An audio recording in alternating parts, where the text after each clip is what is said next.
saludo a la comunidad dabeibana,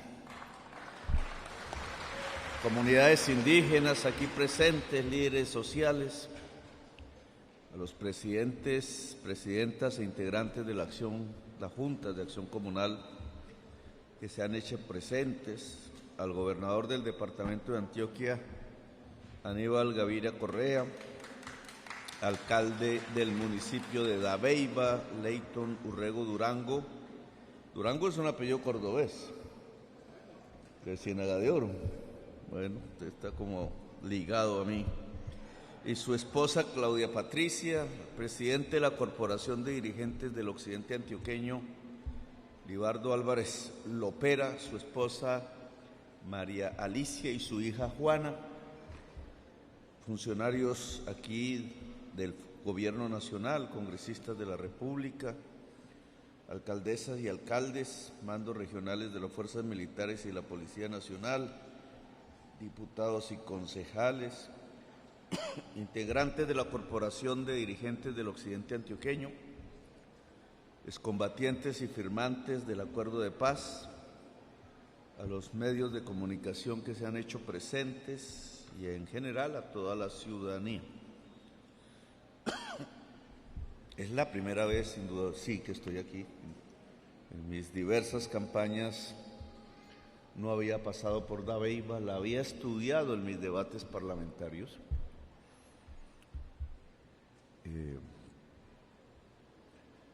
En uno que casi que me cuesta la existencia, que fue el debate sobre el paramilitarismo en el departamento de Antioquia. Allí comprendí, mirando desde los procesos judiciales archivados, en general en la impunidad, región por región de Antioquia, era diferente el comportamiento, inclusive de la ciudad del Medellín, como la gran capital. Era una de las circunstancias que se desarrollaban en el Urabá, otras en el suroeste, etcétera. El himno de Antioquia habla repetidas veces de la libertad, oh libertad, dice. Y a veces sí sería interesante que pensáramos cada uno en qué consiste para nosotros la libertad. Hay concepciones diferentes de la libertad, no voy a hablar aquí de filosofía. A veces se cree que libertad es simplemente que puede haber productos en la plaza de mercado, en el comercio y punto, y se tenga la libertad de escogerlos. Esa es una concepción de la libertad muy dominante hoy en todo el mundo.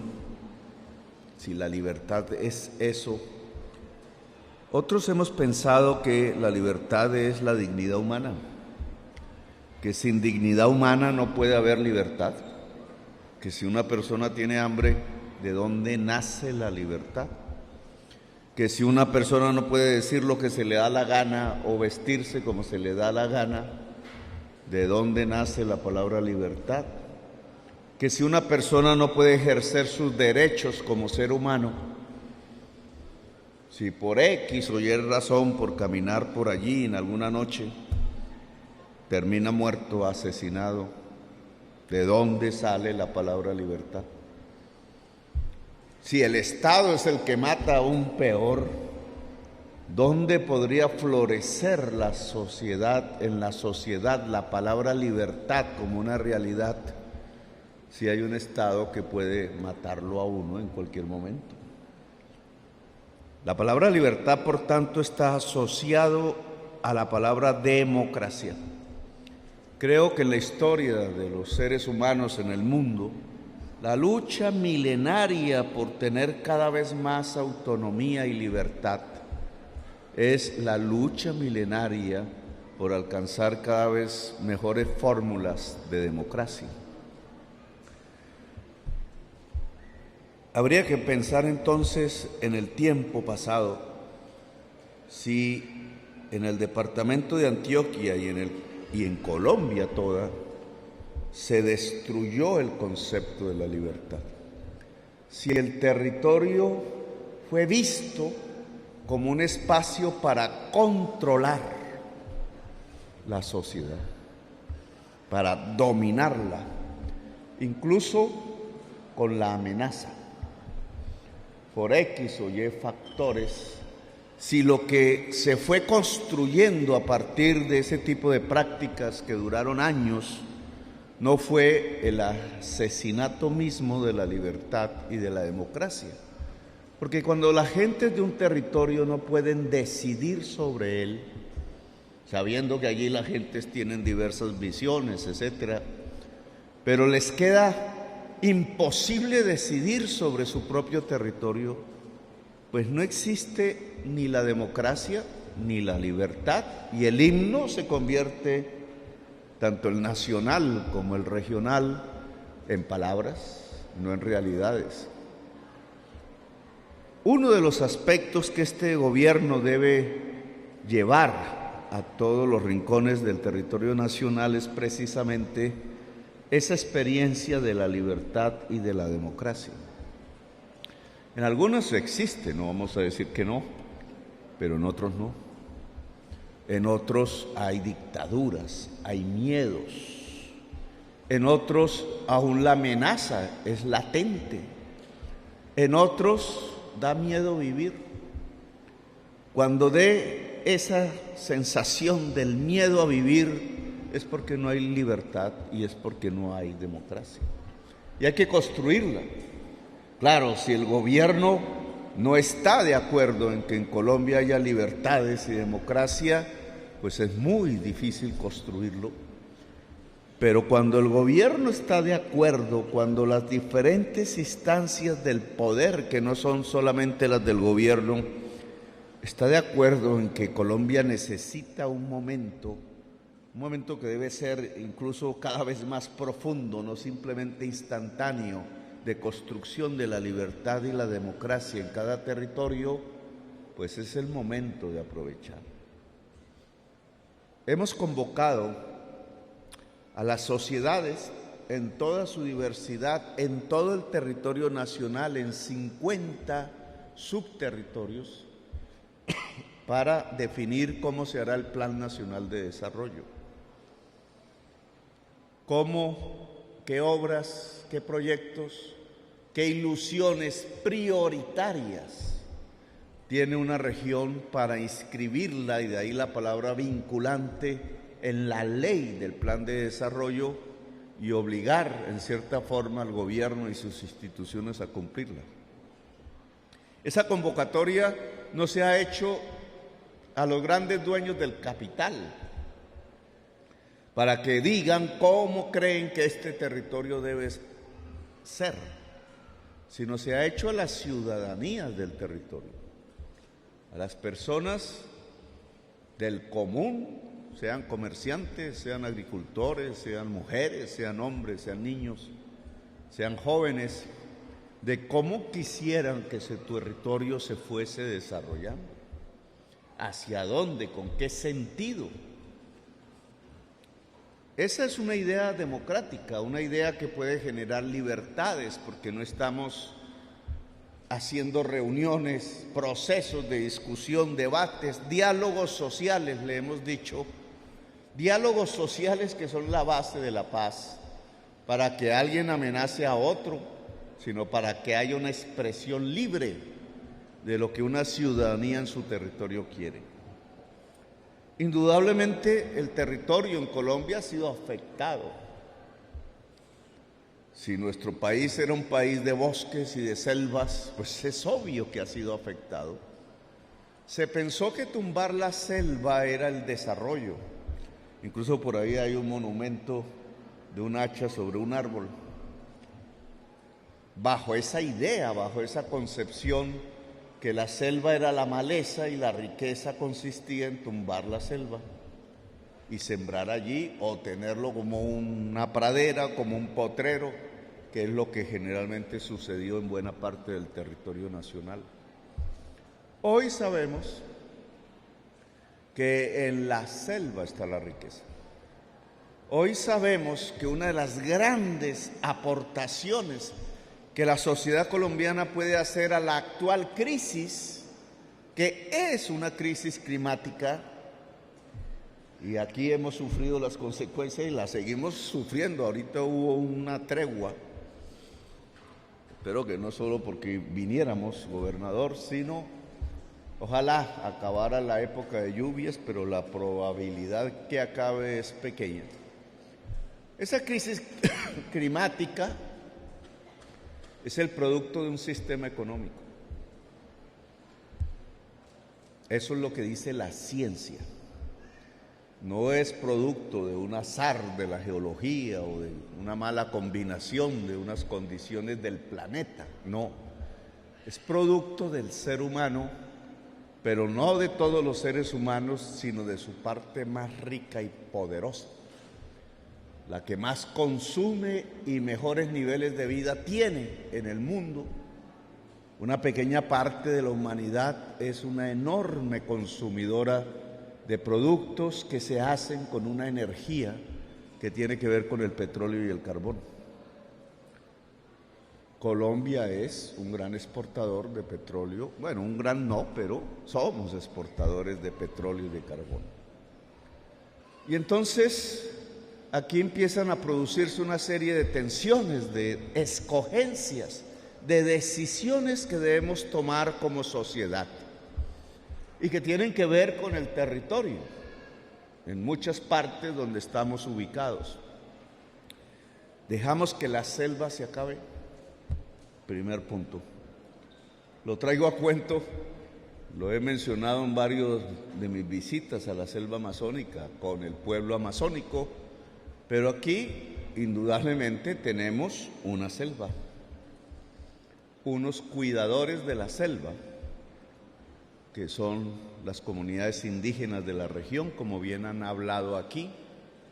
La primera decisión es si esa selva se achica o si esa selva recupera más territorio como pulmón que es y que aporta a la humanidad. El programa que estamos incentivando, incluso usando las conferencias mundiales a las que soy invitado, tiene que ver con que si el planeta Tierra, si la humanidad en su sector más rico y poderoso por consumir tan intensamente petróleo y carbón está generando los gases de efecto invernadero que calientan el planeta, cambian los ciclos del agua y nos producen los desastres que todos los días estamos viendo en Colombia y que ustedes son testigos de su realidad. Entonces, ¿por qué no hay un pago? No solamente un pago a los daños y perjuicios que han provocado por conservar su nivel de vida ellos, ocasionándonos a nosotros pobreza y hambre, sino un pago por construir las bases que permitan que eso no siga siendo así. Y una de ellas, de segundo o tercer nivel, no es la más importante, es recuperar las selvas. Nuestro gran aliado en la recuperación de las selvas es la comunidad indígena. Y entonces aquí el gobierno del cambio lo que propone es una alianza con el movimiento indígena colombiano para pagar por servicios ambientales, le llaman los técnicos, es decir, para pagar por cuidar la selva. Si la comunidad en Vera de la región, las comunidades, tienen, escuché las cifras, 63,000 hectáreas, había ciertos dirigentes que decían en la política colombiana que eso es volverlos terratenientes, olvidando que son selvas, es decir, que no hacen parte de lo que llamamos la frontera agraria productiva. Si la comunidad en Vera de la región de Dabeiba desea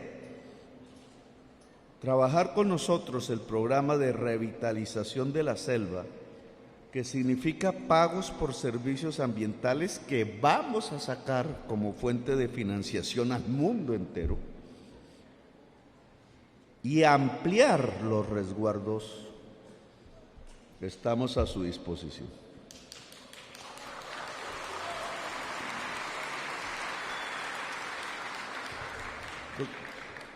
porque creo que aquí vemos es otra mirada del desarrollo a la tradicional.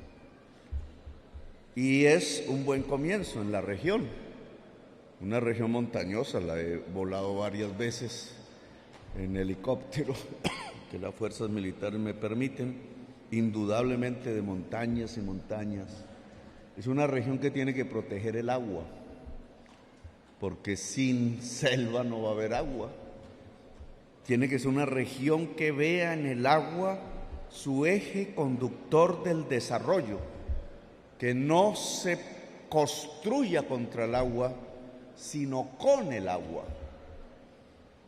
Aquí surgiría un gran debate sobre cómo se ha usado el agua, que no voy a profundizar porque nos llevaría horas, pero indudablemente el desarrollo del departamento de Antioquia tiene que tener un eje fundamental, que es el agua, que tiene que ser visto como eje revitalizador y no como un eje digamos así, a destruir, destruyendo las condiciones básicas y mínimas de un crecimiento económico en la región.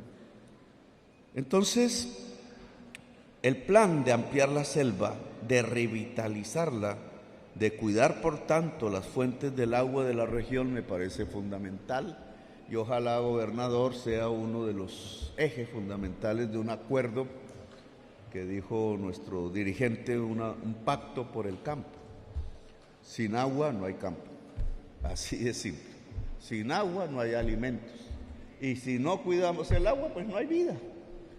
Y si este no es el principio esencial de un desarrollo, pues nos fregamos, porque nos quedamos sin alimentos, nos quedamos sin el agua y nos quedamos sin la vida. Toca salir de la región, como le pasa a tanta gente en diversas partes del mundo, huyendo en éxodos hacia lugares donde no los van a recibir bien en ninguna parte, sino con muros y ametralladoras y cárceles. Ahora bien,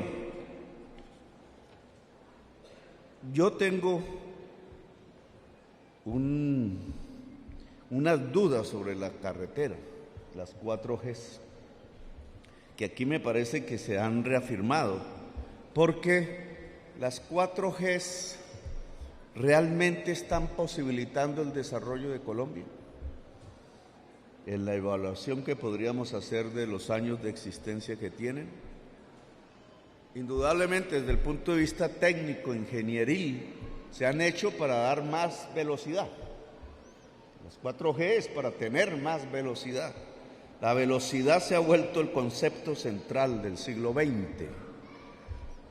Tiene que ver con el capitalismo. El capitalismo necesita velocidad para ganar más y más y más y más, y por eso hasta el Internet, que ya es casi instantáneo, ha aparecido.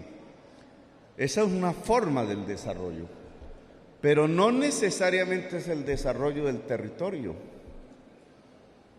No necesariamente lleva bienestar a un territorio. A veces puede ser lo contrario, puede destruir el territorio. Bien lo ha dicho el dirigente indígena cuando habla de un metrocable y no de una carretera, pues él sabe que si se hace una carretera en los resguardos se acaba la selva, y sabe qué significa eso. Aquí he visto el problema de conexión de cabeceras municipales, Dabey y Bauna, con las llamadas 4G, lo que significa que las 4G no se diseñaron para la población del territorio, sino para otro tipo de lógica, que es la lógica más poderosa en la sociedad, pero no necesariamente la del territorio. Es un proyecto impuesto sobre un territorio, no construido con el territorio. Y aquí pues hay que hacer algunos cambios, porque ¿cuál puede ser el problema que tendríamos o ya tenemos? La 4G liga un territorio importante, vamos a suponer Medellín, con el mar. Podríamos pensar en otra parte del país, pero, por ejemplo, Bogotá, por el lado de la Ruta del Sol 2 tan famosa, hasta Santa Marta. ligar el mar siempre es importante desde el punto de vista comercial. Yo soy nacido cerca del mar y sé la importancia de ese mar. Un departamento como Córdoba, de tierras fértiles, pero fértiles, junto al mar, debería ser un emporio de riqueza, y se convirtió en un emporio de praderas sin utilizar, de ganaderías extensivas y de masacres y masacres por doquier. ¿Por qué no logramos que realmente una obra como una carretera entonces pueda ser un vector del desarrollo? Porque la estructura económica que hay allí no lo permite. Y la carretera es impuesta para otros menesteres. Por ejemplo, si Medellín no exporta, la carretera no es un exportador de productos colombianos hasta el mar, es un importador. Lo que entra es producción, no sale producción. Y si entra producción, vamos a suponer confecciones, lo que empieza es a destruirse la industria de confecciones de Medellín.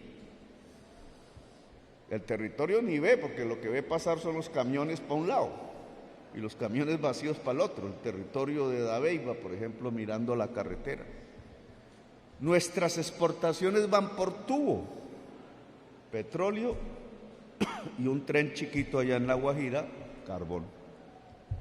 Entonces nuestras carreteras 4G no han sido plataformas para exportar y por tanto para construir riqueza en Colombia, sino que han sido importadoras de productos, algunos de los cuales, no todos, simplemente han acabado con la industria nacional. No, la culpa no es de la carretera, la culpa es de la concepción con que una clase política y dirigente ha visto el territorio y la economía. Y entonces aquí yo abriría una discusión.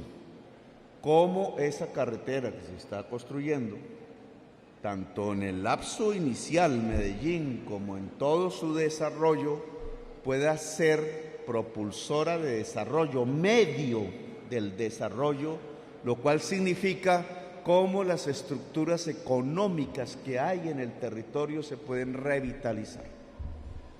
Voy a aterrizar este discurso a Dabeiba, no a Medellín. Ustedes hablaron de la producción alimenticia. A mí me parece, no conozco los datos de ramas, de productividad, etcétera, pero a mí me parece que en la producción alimenticia este territorio tendría un aliado en el gobierno nacional, porque nos interesa que Colombia vuelva a producir alimentos y no los importe. Si importamos alimentos, como hemos venido haciendo desde hace unos 30 años para acá, llegamos a la actual circunstancia, y es que el precio de los alimentos se elevó tanto en el mundo por escasez alimenticia, es decir, escasez de tierra en el mundo, que ahora al importarlo se nos vuelve inflación en Colombia y terminamos que las personas que menos ingreso tienen no pueden comprar el pan que está en la tienda. El hambre crece. El hambre ha crecido en Colombia. La estadística de este año aún no saldrá, pero yo creo que nos va a asustar. La del año pasado salió y ya teníamos casi el 40% de la población en pobreza y la mitad de ellos con deficiencias en la nutrición. Luego, ¿cómo podemos concebir el desarrollo y decir que nos estamos desarrollando si la población tiene cada vez más hambre?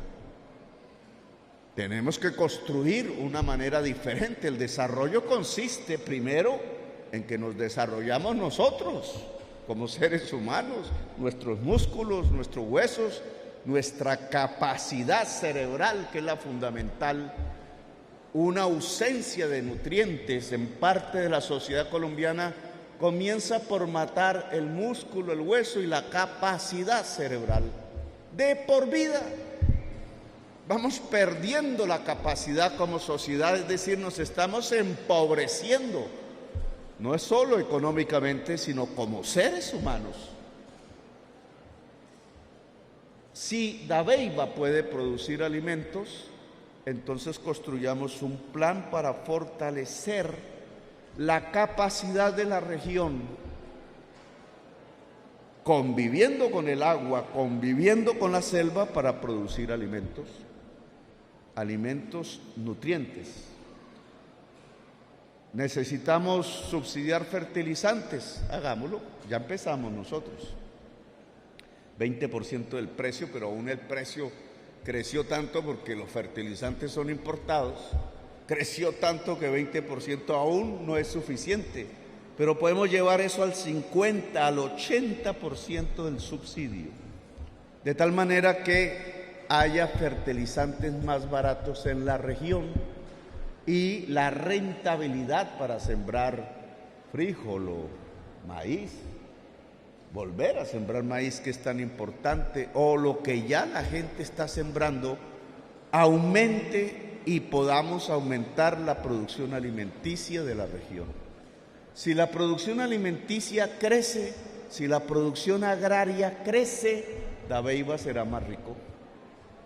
Es ahí una fuente de riqueza. Y entonces este es un segundo elemento, además de la selva, que yo propondría como un pacto de la región con el gobierno nacional y el departamental, si es posible. Selvas y agua, alimentos. Aún podemos hablar de un tercer elemento que surgió de lo que escuché en esta reunión. Seguro que ustedes tienen más temas por tocar. El tema de la minería.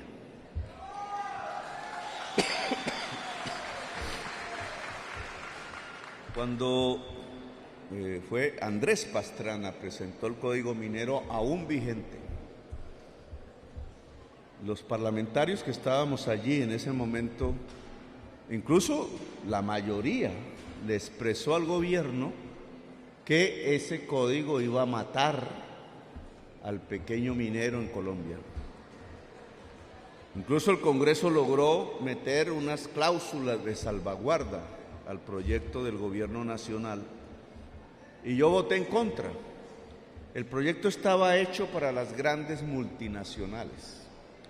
Lo que ha pasado en la práctica ya después de, yo me acuerdo, Velasco, cuando se aprobó, como en el año 2000, ha pasado casi un cuarto de siglo desde la aprobación de ese proyecto y también podemos hacer una evaluación, ya no el discurso ese que uno echa, va a pasar esto y esto, no, ahora veamos qué pasó. Pasó que prácticamente todo el territorio nacional ha sido titulado para exploración minera, donde hay fuentes de agua, donde crece el agua de Colombia, está titulado con minería, con la afectación que eso podría producir sobre el agua del país, allá en el macizo colombiano, por ejemplo. Pasó que zonas muy ricas en tierras para producción agraria están bajo la amenaza de la titulación minera, muchas de esas en Antioquia. En campaña estuve en Jericó, que es godo. Ahí, sin embargo, ya saqué varios votos de allá. Y en Jericó fue que nació la madre Laura, allá vi. Y el gran conflicto que había en la sociedad, muy campesina, muy cafetera, en una región muy hermosa, la verdad sea dicha, era que el piso es de cascajo, de piedra suelta, y están metiendo una minería de túnel y las montañas se pueden ir abajo. Cuando esa región tiene café como casi ninguna otra, es una de las grandes regiones cafeteras de Colombia. Entonces, ¿por qué se está decidiendo en contra del café y de los campesinos y a favor de una explotación que puede terminar destruyendo el territorio y acabando con esa región tan hermosa de Antioquia? Lo he visto discutir en Santa Fe, Antioquia, ahora que ustedes nombraron el tema, que es el conector con el Valle de la Aburrá. Santa Fe de Antioquia vive al lado de Buriticá, son dos regiones económicamente diferentes. Y entonces, ¿por qué esa titulación minera tan excesiva y en manos de gente que no es colombiana? Es un camino fácil, es un pensamiento fácil, muy perezoso, de pensar que abriendo un hueco en la tierra y sacando lo que hay ahí nos vamos a volver ricos. Ninguna sociedad se ha vuelto rico así. Las sociedades se vuelven ricas es trabajando.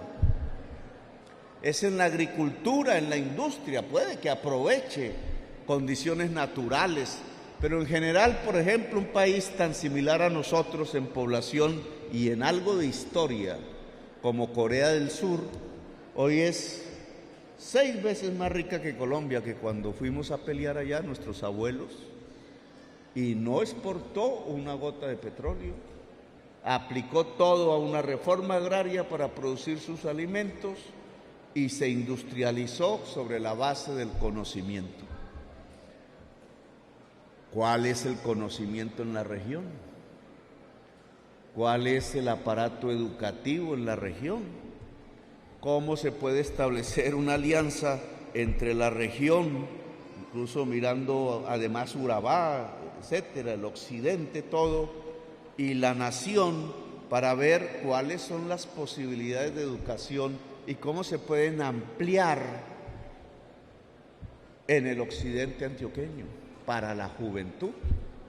Aquí se puede establecer otro factor de alianza regional. La juventud de la región tiene la opción en su región de estudiar hasta la educación superior inclusive, o hay que hacer inversiones adicionales. ¿Y en qué consiste? ¿Y en dónde están los lotes? ¿Y en qué universidad? ¿Qué universidades estarían dispuestas de carácter público a ampliar su oferta al territorio?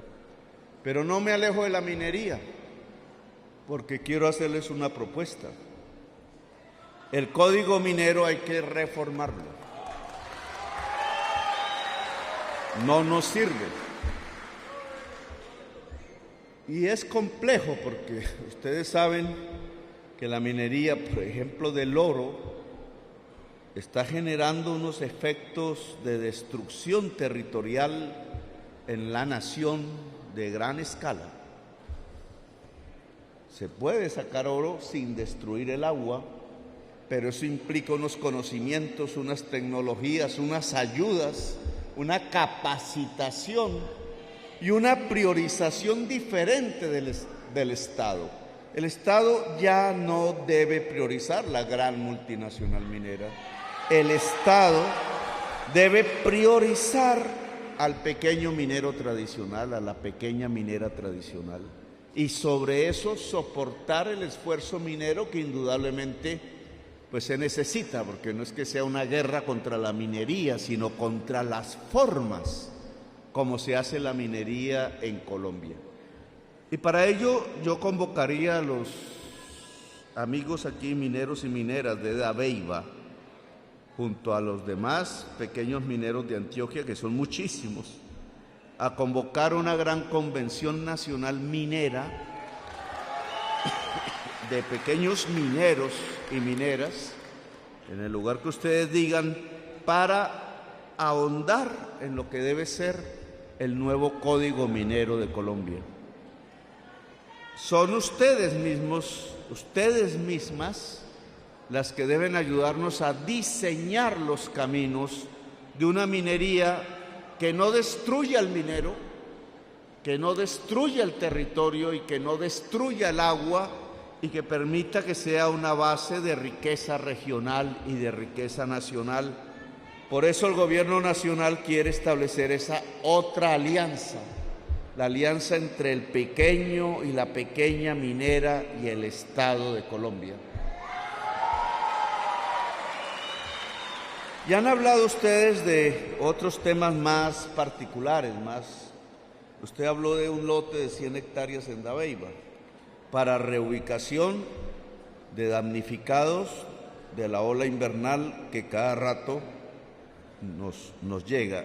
Cada rato, el hecho que cada vez que tenemos periodos intensos de lluvias y cada vez serán peores y cada vez más repetitivos, porque esa es la crisis climática, que siempre las mismas personas, los mismos lugares, los mismos territorios son los afectados, señala que la política alrededor de la indemnización no ha funcionado.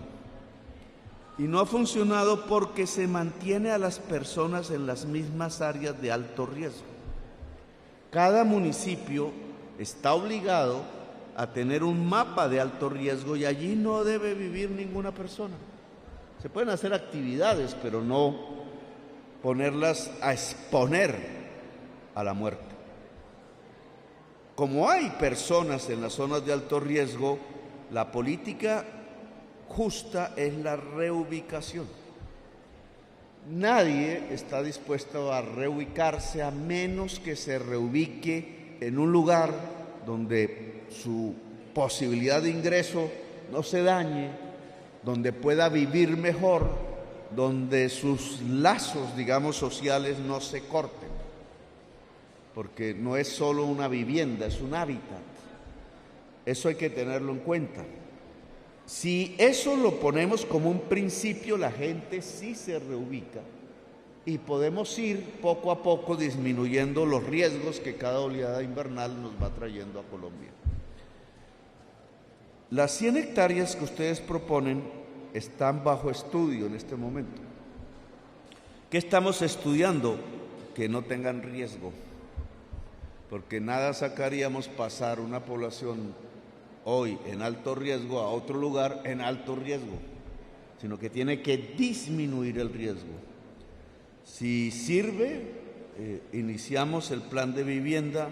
Si está en alto riesgo, como me pasó en Piojó, Atlántico, entonces hay que buscar otro lote. Nosotros lo compramos.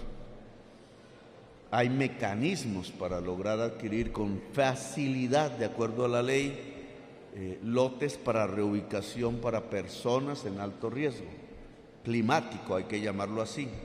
Entonces, déjeme que sepamos el resultado de los estudios de suelo, y si ese lote de 100 hectáreas es apropiado, igual que hicimos en Vigía del Fuerte, pues desarrollamos un plan de vivienda y producción.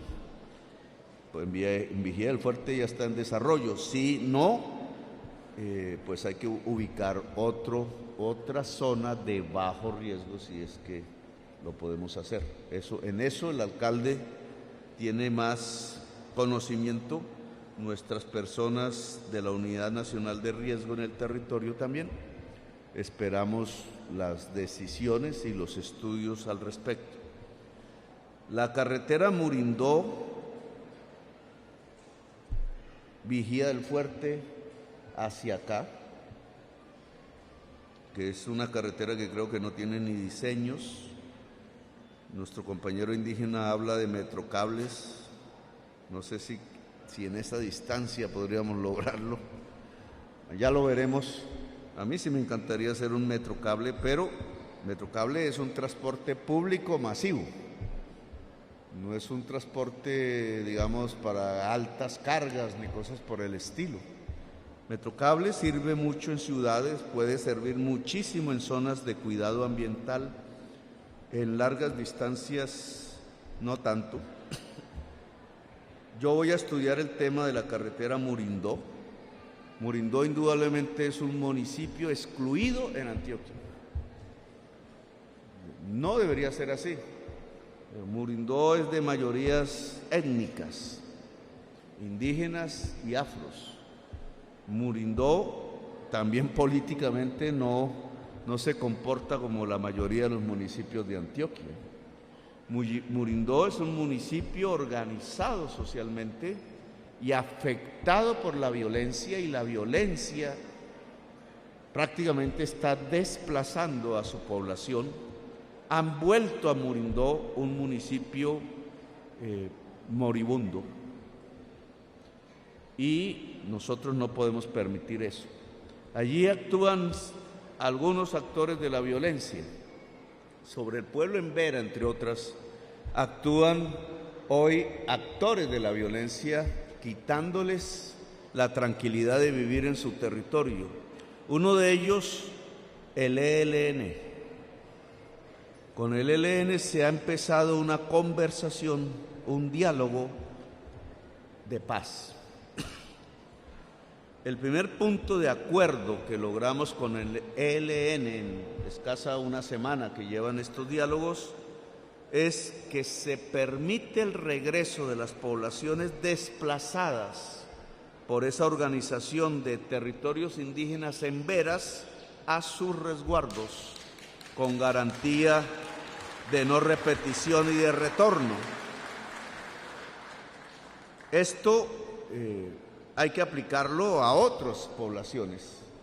Es decir, el retorno debe ser posible en todo el territorio nacional para cualquier grupo étnico de la población, sus mixturas, casi todos somos mestizos.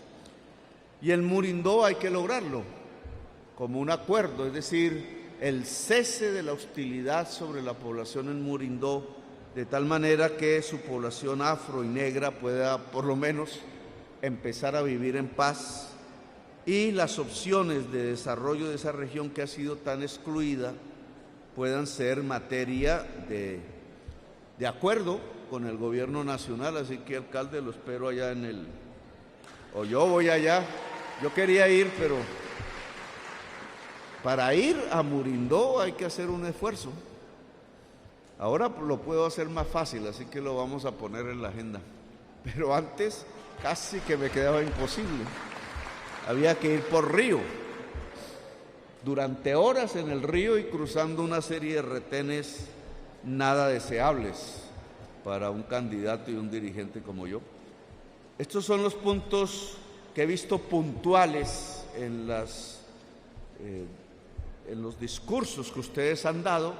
Entonces retornamos al tema global: la selva, el agua, la producción alimenticia, el cambio del código minero para tener una minería popular y convivial con la naturaleza, la educación en la región. Y ustedes hablan de las vías, yo tengo que mirar eso ya porque no la conozco, la concesión que existe, las posibilidades de conexión con el territorio que quedaron cortadas, precisamente porque no se pensó en el territorio al hacer esas obras, y sobre todo la posibilidad de que esas vías no sean para matar nuestra propia economía, sino para que sean realmente un medio del desarrollo de nuestra economía, si nuestra economía se vuelve exportadora, porque si no, lo único que hacemos es ver pasar tractomulas con productos que al final van a acabar con nuestros puestos de trabajo. Bueno, gracias por haberme escuchado, muy amables. Nos volveremos a ver.